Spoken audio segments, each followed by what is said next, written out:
Hattie, thank you so much for joining me today. Thank you for having me. I'm very excited. Outside looking in, you are world champion, mentor, coach. You are strong as hell. What doesn't the internet or the world know about you? Oh, that's a great question. Highly sensitive. I guess I honestly feel like my social media is just so one-sided of me. I think in reality, I'm incredibly playful, which I don't think you see much of on my social media. And I've had friends say to me, "You're so different on your social media," and I'm like, "Am I?" Because I'd like to think I'm pretty myself. And he's like, "Yeah, you're way more playful in person." I'm like, "Yeah, but I've got social engagement. I'm not." Most of the time, I'm behind a screen. Like it's kind of harder to just be playful. Whereas when I'm in an environment, I'm around other people. It's so easy to be excited to see friends and family or just meet people for the first time. So I think I definitely say one thing maybe a lot of people don't know about me is I'm incredibly playful. Yeah. How does it show up in the rest of your life? I mean, I love being around people. I'm quite social. I'm actually pretty lucky that I had brothers and sisters growing up. So by nature, you get to play with, someone all the time. And it also makes me, what I've come to learn most recently is how much community and friendship and tribes of people that you connect with and feel safe with are important for the spirit. It's like I kind of already knew it, but I was exposed to it a lot more when I lived in Sydney. I lived in Bondi, and I was telling my partner this morning, it's like I knew every single person in my block. I knew the people across from me. I knew the people behind me. And I'd know pretty much everyone I walked down the street. So every single morning, it was highly social. And being removed from that now, I was like, oh, wow, that was so important for a regulated nervous system and for me to feel like I had balance in my life. At the moment, our idea of balance is always different, and we're never in balance, we're always balancing. But the thing that feels like it's missing at the moment is play. Because we're doing so much work. Yeah. And it's all good. It's not forever, but I definitely, for someone that's playful, it's like that's missing. And my partner, he's in prep, and he's at the pointy end of preps. He's getting ready for a bodybuilding show. So he's a man of few words at the moment. And so I tend to speak to my dog a lot. Thank God he's playful. So yeah, that's a really interesting thing that I've really zoned in on. It's like, oh, social engagement and play is really important, even for us to thrive in work. It's like all work and no play makes Johnny a dull boy. And actually that's so true for most people's systems. Yeah, I actually agree with that. How do you try and find the balance to add in play to your work then? Lucky my partner's very playful usually. Something I always do every single day is I block out me time. And a part of that me time is connecting with my partner, or it's FaceTiming a friend or phoning my mom, even like the walk to coffee in the morning. One thing that I love about where I live is I really enjoy my acquaintances. So there's people that you just see every single day, you might say hi to, you do a bit of small talk, and there's just something that feels so authentic about that. And what I really enjoy as well is like when you meet someone out in public, and they might be like much older, or they might be much younger, and they don't know anything about me or my partner or anything. And we just start having a conversation. It just feels so so real, so raw, so authentic. And I'm like, oh, that was so nice. And I know a lot of people don't enjoy small talk. And I'm like, small talk has its time and place, especially when it's like in an environment that is really open, and maybe in like on the beach or, around the coffee shop, where it's like everyone just has a little bit of banter. And it doesn't have to mean anything other than you just had some present moment banter. So I think the play comes in, in the morning when I've got some me time, or when I prioritize spending time with my partner that's away from work, or even when I take the dog down to the beach and I just throw the stick to him. It is like nothing else matters in that moment but watching him really enjoy that stick. And I always walk back and I'm like, I needed that probably more than he needed that. Yeah. And it's because it's such a present moment experience. How are you able to anchor into those present moments experiences? A lot of us struggle to we're either living in the past or we're too stressed living in the future. So how do you anchor into the present? One thing that's helpful is being away from the phone. Mm-hmm. So afternoon walks with my partner and dog, I don't take my phone. It's like, I'm just going to be here with you. And if we have a conversation, great. If we don't, we just walk and we look at the sunset, or we watch the dog, or we have our, we have our acquaintances that we bump into. And that generally helps me be there in the moment. I definitely think like things like the sunrise, being there. Honestly, one of the best things we can do is spend time away from our phone, especially as we live our whole life through our phone. And that's something that I've become really conscious of. I'm like, how much time do I want to spend here?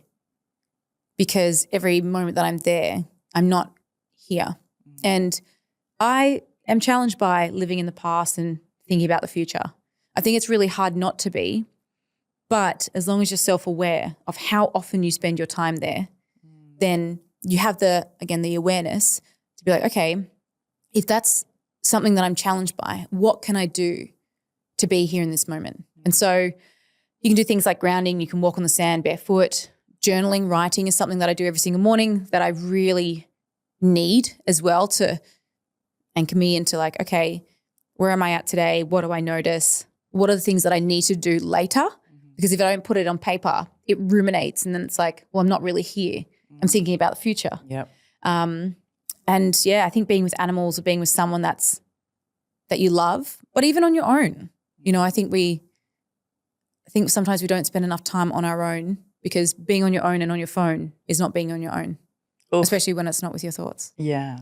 It's like I'm being distracted. It's almost like somebody else is there, or I'm doing something, so I'm not really present with myself. You struggled early on with eating disorders. How did you pull yourself out? It's a really good question. I knew there was a moment when I knew something was wrong. For most of it, I was just in this kind of rinse and repeat cycle. And for a lot of it, I didn't want to get out of it because it was the thing that I was controlling in that time. And controlling that at that time was the safest thing for me to do. But I remember one moment I was running and I was like purple-faced and I was so tired, but I just couldn't stop. And I was like, okay, something's not right. And the only reason I ended up going into hospital was because my mum at the time, she was meant to be going away with her grandfather who had just recovered from cancer. And so she was meant to go with this lovely family holiday with her mum and dad, her sister. And she said, I can't go, you're so sick. And in that moment, I was like, oh my God, you are, like, my internal dialogue was like, oh my God, you are so selfish. Look what you've done. And I just couldn't bear to be that selfish that I said, okay, Mum, I will only go to hospital if you go away with your dad. And going to hospital was the best thing for me, obviously, but from a mindset perspective, from the, oh my God, like you've really messed up this time kind of perspective, I needed to be exposed to other people that were doing it, because I was like, oh shit, this is a real problem. It was almost like this inner dialogue, like looking at being like, oh shit, like I'm not the only one doing this thing. I'm not the only one like trapped in this cycle. I was like, oh my God, there's something wrong with the information that we are being fed. Because I got all this information on how to diet, how to exercise, how to throw up my food from fashion magazines. I was going to say during that time too, it would have been like the pinnacle to be gortly skinny. Yeah. And I was like, oh shit, like I want to be a part of the change. And I'm saying this as I'm like incredibly sick and also being like, well, I also don't want to eat food. Yeah. So it's like this, we have these polarizing parts of like things that want to do better, things that want to stay the same, or parts that want to stay the same. But being around the other women, I was like, okay, I've got to get out of here. And the second one was being told what to do. I hate being told what to do unless I've asked for help. Same. So I was being told when I was going to eat, when I had to go to bed. I couldn't do anything in the day. I was like sitting there just in these therapy classes and I was like, this is not the way I want to live. Yeah. And so I'm really grateful for the very driven parts of me that were like, right, cut the bullshit, let's get out of here. And of course it wasn't this perfect run through of doing everything I said I would do. There was a lot of relapses. But, within 8 months, I ended up getting out of there, obviously putting some weight on. And once I got out of there, I enrolled myself into becoming a personal trainer. And again, becoming a personal trainer where you lead others and you tell people what to do and their health and fitness. That was actually very helpful for my healing journey because there was a moment there where I stopped and I was like, am I who I say I am? Oh, yeah. And I was like, the feelings of a fraud, I was like, oh my God, I have to be who I say I am. And that self-leadership that I had in that moment, which I wouldn't have known was self-leadership, obviously later on you're like, oh, I exercise self-leadership here and responsibility. That was a really pivotal moment that was like, you are going to be who you say you are. And of course, then I reached out to other coaches to become better educated and to ask for help when I needed it because I didn't have all the answers and I also had my own limitations still. But at least I took myself down the path I needed to go to fully heal over time, but also to be a good role model for the people who I was helping.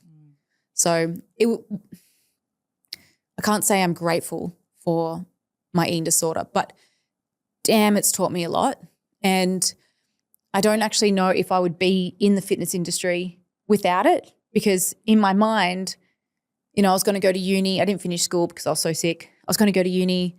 I was going to maybe be in fashion. I have no fashion sense whatsoever. I was just obsessed with fashion TV at that time.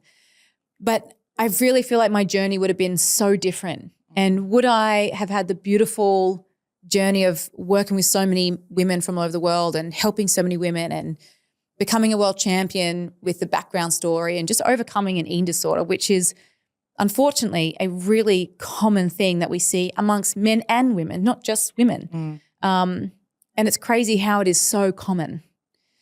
But I have such a great understanding of the psychology behind that.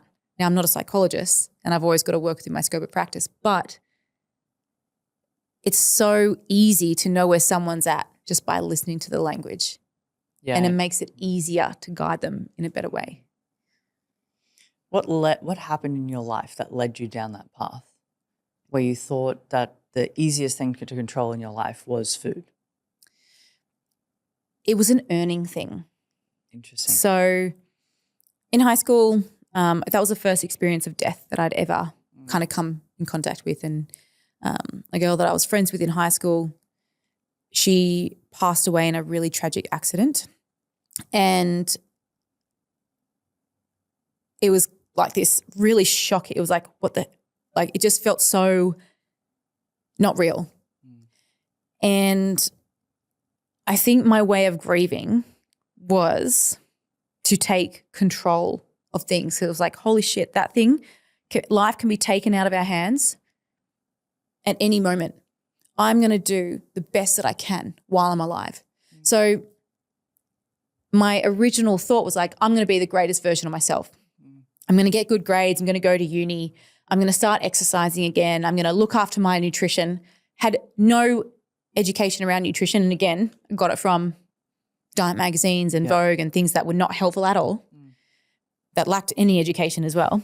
But that was my tool. And so I'd get up early. I'd go train. I'd let myself eat. I'd go to school. I wasn't allowed to eat till I'd studied. I started like giving myself earning rights to do certain things. And I noticed that if I didn't do as much as I did the day before, I kind of felt guilty. And so, I often laugh. I was like, I used progressive overload, but not in the way that empowers us like I do now. It was just, you have to do more or you're not good enough. And I was getting ready for a presentation in my English class. And I was working really hard with the teacher at the time. She was such a sweetheart and she spent so much time with me and I was mustering up the courage to do the speech, and I was like just putting all this effort, felt really proud of myself. And back then in high school, and I don't know if you had the same, but when there was like exams or when there was presentations, your teachers would swap. So you'd get a teacher from another class. And unfortunately, before I got sick, I wasn't a very good student. And I got this teacher, and she wasn't very fond of me. And I know I wasn't a very good student to her.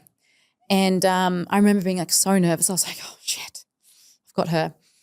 And I did the speech and I failed.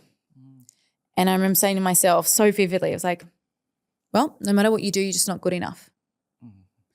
And then that was the spiral of you can't do this till you've had this, you can't do this till you have this. And things just exercise got greater, food got smaller.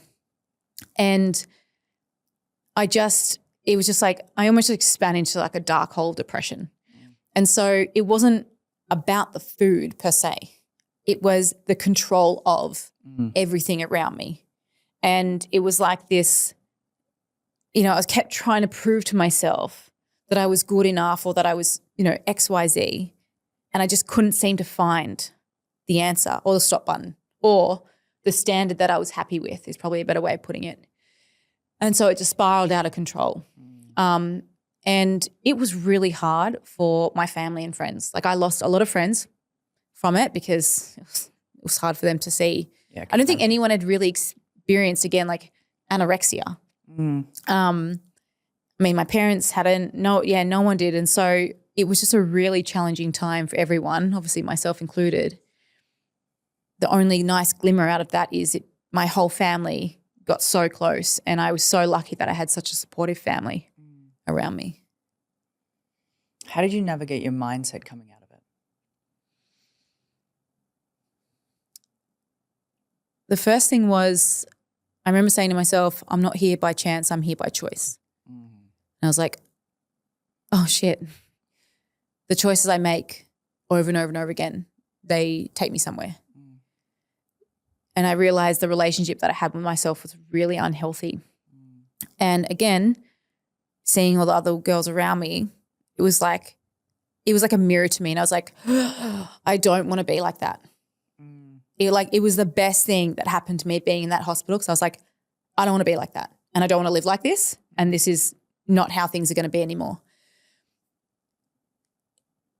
That was a strong part of me that, thank God, could win more times than the part of me that wanted to stay the same. Because sure, I had motivations, but I also had times of like, this feels too much and too hard. And again, the need to control things, seeing the body change, which funny enough, like it wasn't about the body, but it's interesting how as your body changes, you go, am I doing the right thing? Yeah. But coming into being a personal trainer and then again going, I'm leading others was the next like layer to, okay, be who you say you are. So it initially started with here by choice, not chance, relationship with self. My mindset got me here. It's going to get me out into be who you say you are. And also, people come into our lives at different times, and I met one of my greatest mentors. His name's Sebastian Orob. His name's Australian strength coach on social media, and he taught me to train for strength. So that also had a huge, huge impact on just my mindset as a whole for being an athlete. It really moved away from punishment to performance.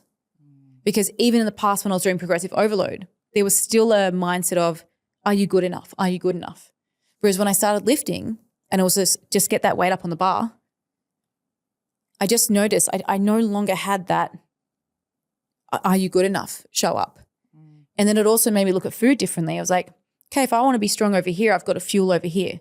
And then taking rest days, and there was all these it's like an onion. Like there was just every so often a layer would peel back. And I'm so grateful for the journey that I've had, because, it's taught me to be so much maybe wiser than what I thought I would be at such a young age. but also my ability to help other people have been on a similar path. How did that translate over for competing for you? If you had a past of not good enough, did that translate at all on the stage? Oh, I still have not good enough. She's still there. I don't know if she's ever leaving me. But what I notice about how I handle not good enough is I still make myself do the thing. Yeah. And so how it translates into competing, I mean, I try and polarize my words with I'm a champion. Okay, I like that. I'm a champion. I'm a champion. And that's what I write, what I say, what I repeat to myself. And again, that doesn't mean there are not times where I'm like, oh, I notice there's some negative self-talk. I think we all have an inner critic. 100%. And it's, we're a sum of all parts. We've got lots of different characteristics about ourselves, right? And so it is learning to work with them all and know when is the right time to pull one forward and just, we don't have to listen to our thoughts, and we're not all of our thoughts, but we don't also have to exile them. Yeah. And so it's interesting. I often have an internal dialogue of oh, that's interesting.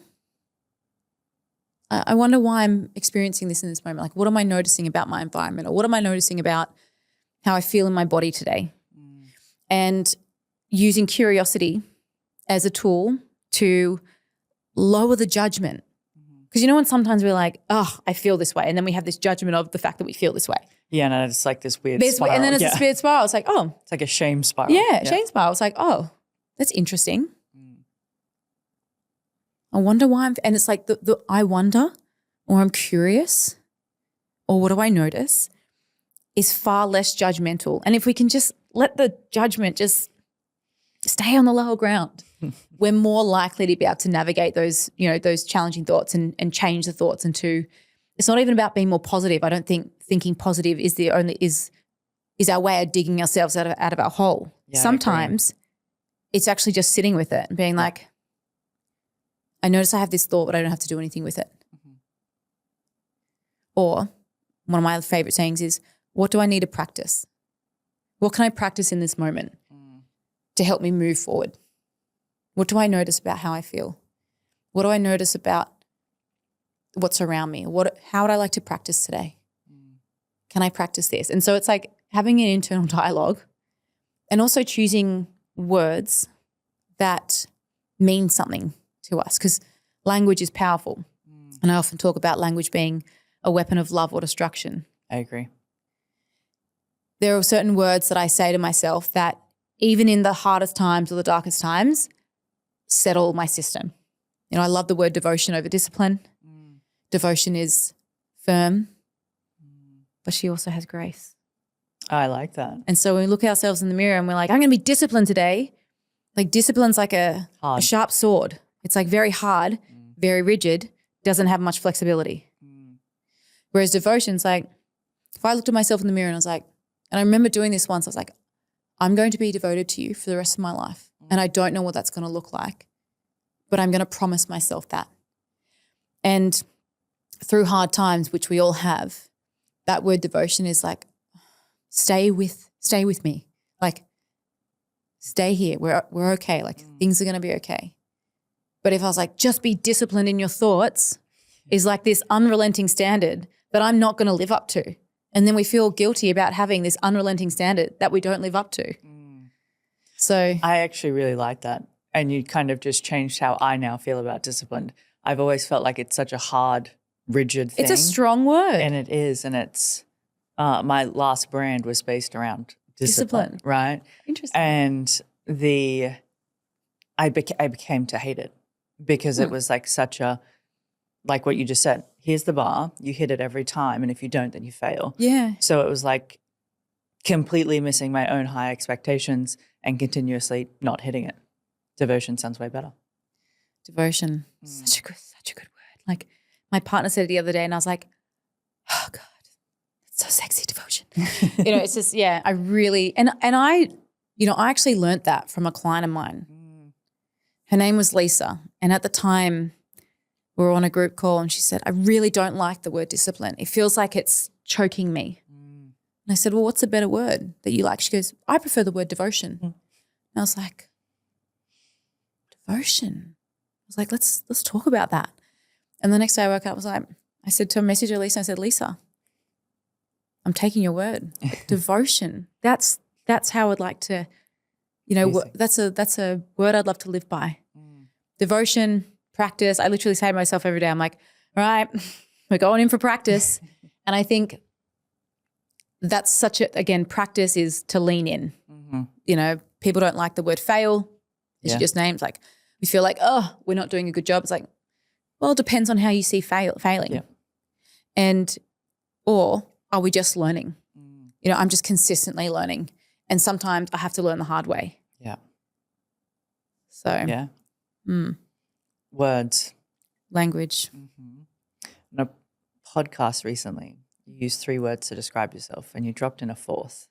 And I'm very interested Horny, in hurricane, this. what else? Your 4 words were, it was asked how to describe yourself, and the 4 words was caring, loving, resilient. The 4th one that you dropped in was sexual. Horny hurricane, there you go. Yeah, okay. How did your relationship with your body change from a place of destruction to what I would consider in a very healthy way to empowering yourself? How did it change in that capacity to your sexuality?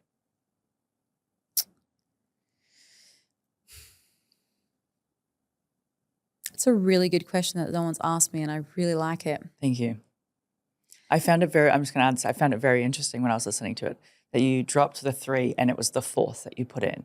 But you put it in a way that it was like I would have put it first if I could. Yeah. My partner, I asked my partner, what are your 3 words? And he was like, sexual. Yeah, so it was like, I want to add this, but I don't want to put it first, so I'll put it at the end. Yeah, audience. I think I put myself in a glass box for my social media. That's why I'm saying I'm way more playful in person. Yeah. Funny enough, when I first got onto the internet, there was a magazine that I really wanted to be a part of, and they said, oh, we can't work with Hattie, she's too sexual. And I was like 21. I thought, oh. So I changed my Instagram and I guess became more professional. And now you look at the internet and you're like, damn, that's changed. Yeah, right. But I mean, to me, it's like playfulness. Playfulness has a sexiness to it in my experience of it. And when I'm really playful, I also find like I'm also quite sexual by nature.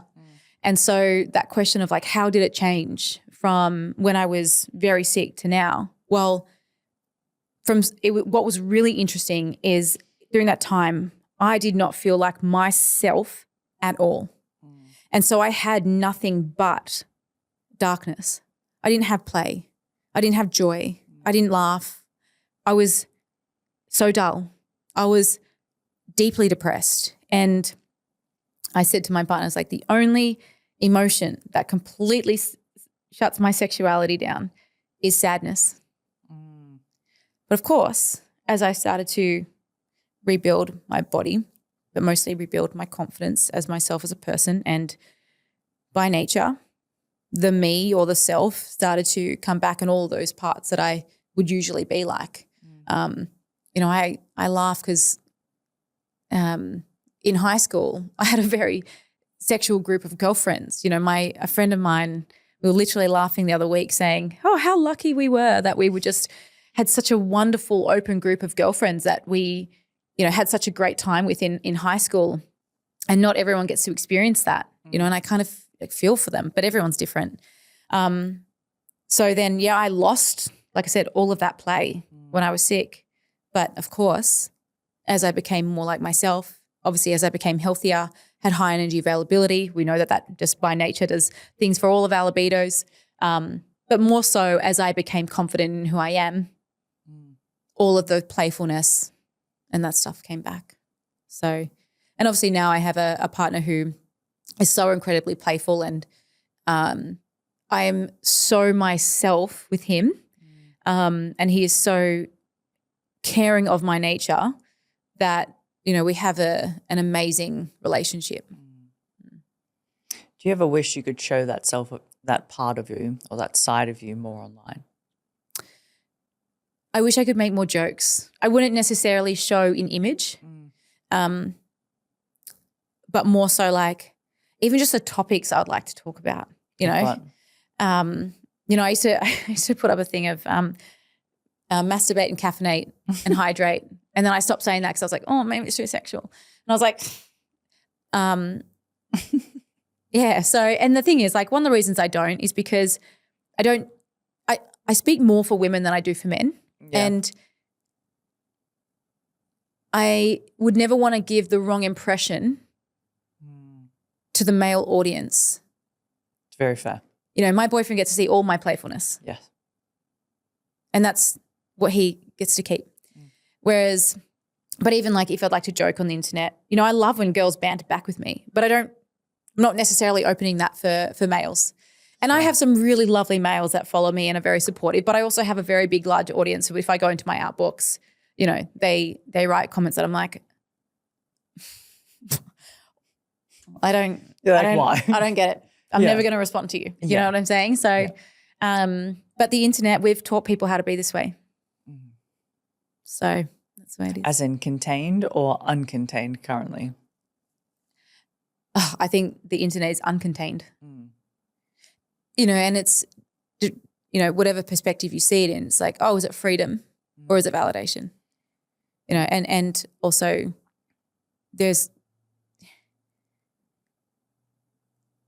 I think the internet gives people what they think is the right to say whatever they want to other people without it having a cost, you know, thinking about the cost of how that's received on the other side. Like the consequence of it. The consequence of that. Yeah. Compared to if I come to you in person and said something. Yeah. Most people aren't going to say those things to my face.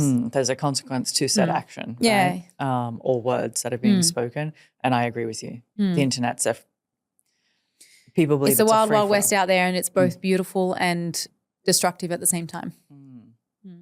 Kind of like life in a way. Yeah. Your competing journey. Yeah. Took you from, how long were you competing first? I first started competing in 2011. And have you competed every year since? Mostly. I competed in 2011. Then I went traveling for a year. Didn't go to the gym at all. Came back. Was in terrible shape. I remember seeing a girl that I competed with for the first time in 2011 compete again, and she looked awesome. I'll never forget her. Her name's Kelly. And beautiful girl. And then I was like, got to get back on there. And so that year I got back on stage 2013. Won all of my shows except for one because I decided to get on stage after 4 weeks of training. Came second there and then kept training, did my other shows, won them. Then the next year this federation came to Australia and I was like, oh, I want to be a part of that. So I ended up doing my first 2 international shows that year and winning my pro card with the new federation.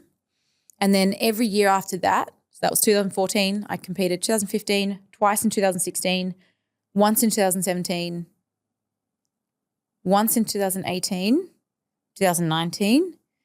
Then there was COVID. So I had 2020 off, 2021 off, competed again 2022, 23, had last year off, and then I'll compete this year.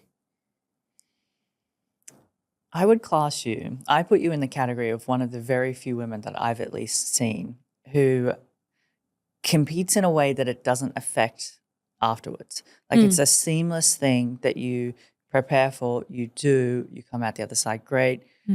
Obviously outside perception looking in, that it doesn't affect you on a level that it does most people. And I'm curious to understand how you approach a prep like that. Is it the mindset that you go in with it, you go in it too, or is it something that you've just been able to build over time knowing what a prep is like? I'd say it's both. So when I first started competing, my parents were a little bit worried. I was about to go do bodybuilding, which was very restrictive, controlled starvation, and gets you down to incredibly low body fats. And so my first kind of 3 years of competing, you know, no one taught me what post-competition blues was. No one taught me what happens to our appetite and our bodies after the first show. Obviously, after everything I'd been through, I had a level of self-awareness that was like, oh, this bit's really tricky. And I remember saying to myself, okay, if you're going to compete, you're going to navigate these challenges. And because I also didn't want to fall back on previous habits. So I had a really high level of self-awareness of how I didn't want to be after my first experience, which was like the challenging of the body fat coming on, the, wanting to eat all the time. The thing is, my first, 1 to 2 shows, I didn't get that lean. I didn't have the muscle. I didn't have the education. I didn't have the skill set. I didn't have a coach. And then when I got coaches, I got better educated around my nutrition, better educated around, macros and MyFitnessPal, and I had less rigidity around food. I had a bigger option that I would choose from with my food, just much more stability and a better relationship with all of my habits. And then again, just having a very supportive mentor and a coach that I would come in and train with 4 to 5 times a week, who really kept me pretty damn solid with my mindset. And again, the focus was performance, performance, performance. And so by nature, I kept fueling for performance. Now, as I started to get leaner and leaner and leaner in my shows, I had a better ability to navigate the post shows with just better reverse diets. So it definitely came down to skill set, but it also came down to the level of self-awareness that was like, okay, what do I need to do to set myself up for success? And I'm still not perfect in my reverse diets, but I do know that I don't have the challenge of body fat accumulating because I'm very process driven. So a lot of people become really, really, really focused on the stage, the day. It's like that drives their process. Yeah. For me, the thing that I love about comp prep more than anything is the process. I actually don't really want to get on stage by the end of it. I'm like, the stage is the worst day for me. I'm so freaking nervous. I shake like a leaf. It's the longest day. It's so exhausting. Like, it's great. But if I was to put the whole process in front of me, I was like, I'll do that 24 weeks over and over and over again. And so the process is like, it stays the same. And I teach my clients that the same respect for your deficit is the same respect for your build, is the same respect for your maintenance. It's the exact same process: pre-planning, organization, using MyFitnessPal, training with intensity, managing sleep and recovery. The only thing that changes is we get more or less food. And so rather than it being an on and off button, and that's what people do, they're like, after a show, they're like, oh, I don't want to follow the process anymore. They're like, I just need freedom. It's like, I think they still need to improve their relationship with the process versus it being this thing that is just on off. People be like, I black out all the noise. I'm like, that's gonna leave you really low after it. And so I don't cut out social things. I still be social. I might limit how much I eat out, but I'll still go out. And so I never kind of remove myself from the world, because if I do that, I know that later on I will crash and burn because I've had no social engagement. It's been too rigid. It's been too disciplined. Yeah. Right? And that has a problem on the other side. So it's not show me what you can do in prep, show me what you do at either side of that. 100%. And that's going to determine like how hard you fall. Now, I feel for people who are doing comp prep for the first time because all you have is instruction. Yeah. You don't have experience yet. And they become so focused on the show. And that, everyone kind of has to do a competition blues to find out how they want to do things better the next time.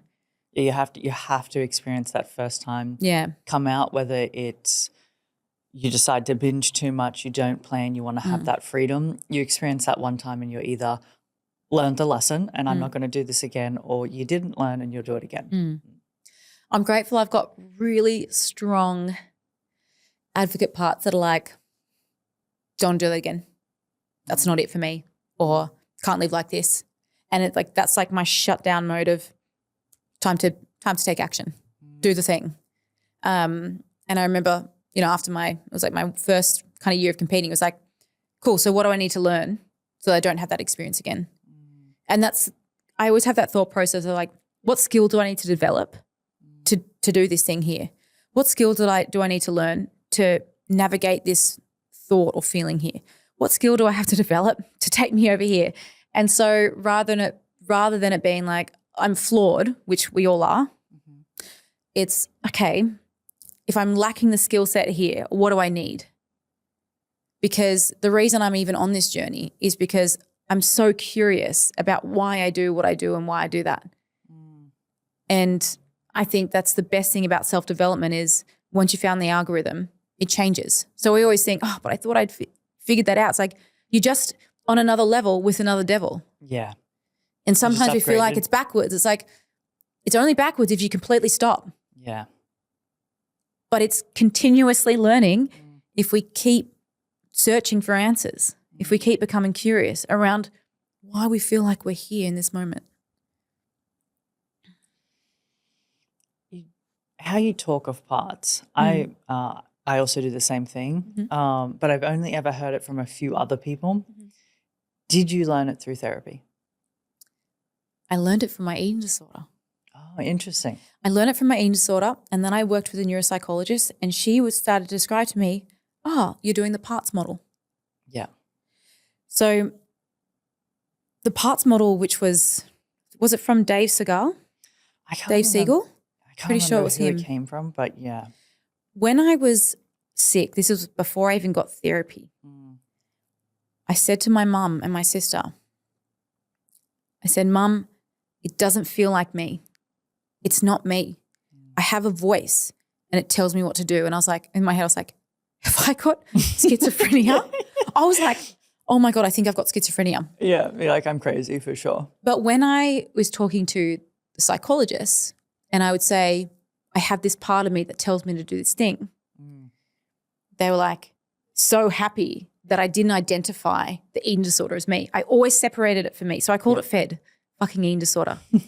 And my mum would be like, oh, fucking eating disorder. And I'd be screaming. And it was such an intense time. But I could disassociate it from me because I was like, all of its characteristics were so different from who I was as a person. It was manipulative. It lied. It was so negative. It was sneaky. It was selfish. And so I'd be like, I would struggle because I'm like, I'm doing all these things, but it doesn't feel like me. And like when I was running, I was like, I know I should stop, but I can't. And so when I started doing therapy, I could always disassociate it from myself. And like a lot of the psychologists feel that one of the reasons I was so successful in my recovery was that I did not identify it with me. Yeah, you didn't, yeah. And then when I spoke to a neuropsychologist, she's like, did you know you were doing that? I'm like, no, but now it's like it all makes sense to me. I was like, I've always felt like I've had all these different parts and I would name this part of me, this part of me, this part of me. And so now that I speak in parts as well, like I've mapped all of my parts. I got colors out and I've got it all. I've got my athlete part, my lioness, the beast. I've got the good girl. I've got lonely girl. So lonely girl's like my inner child. And now my partner and I make up these jokes. I'll be like, are you lonely boy? And he's sad. I'm like, are you lonely boy? And then we call the dog when he sits in the room somewhere else. We're like, oi, lonely boy. So, you know, we make fun of it. But I find speaking that way much more useful because it puts less, it's not less shame and guilt, but it's like you can move the puzzle around. You can move the blocks around. Yeah, and it puts things in perspective and has less judgment, and you can zoom out. You can either see through it or you can zoom out. Yep. You can park it. You can go back to it. You can dissect it. And again, curiosity is the game because less judgment on the parts of us that we are challenged with. And that's what I often say to my clients. I'm like, there are so many parts of me that challenge the hell out of me, but that doesn't mean I don't love who I am. You know, all of us make mistakes. All of us have parts of us that we are challenged by. And when they are the captain, until we're out of that position and we go, what was I? Where was I? What was I doing? Like you can't really give yourself a clear answer. You can't dissect hindsight gives us the answers we look for in that time. But guess what? If you're in fight and flight, or if you're in a freeze, or if you're in a response that you're the captain of, the passenger of, and not the captain, you kind of have no control. You're just in reflex. Mm-hmm. And I think when we start to learn how we are and what we do or what the reflex is, then we can start to kind of move it a little bit and make sense of it and not let it be so heavy or as potent or as frequent if we just blamed ourselves of being that way. Yeah, it's like I have anxiety or I have depression or it's my depression. It's this part of me has these characteristics. So to be able to separate them from self is I've done the same thing and learned that in therapy. It's a very interesting and I truly believe one of the most pivotal things people could learn. Hattie, if you could give advice to your 18-year-old self, what would you say?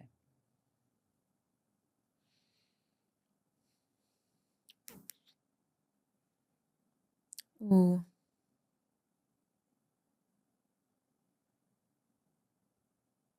The first thing I say is everything's going to be okay. And I think the second thing I'd say I think I'd let her know that she's going to do some good things in the world and to show up and just keep practicing the best that I can. Yeah. I like it. Thank you so much for joining me today. It's been an absolute pleasure and I hope people enjoy this episode. Thank you so much. Thank you.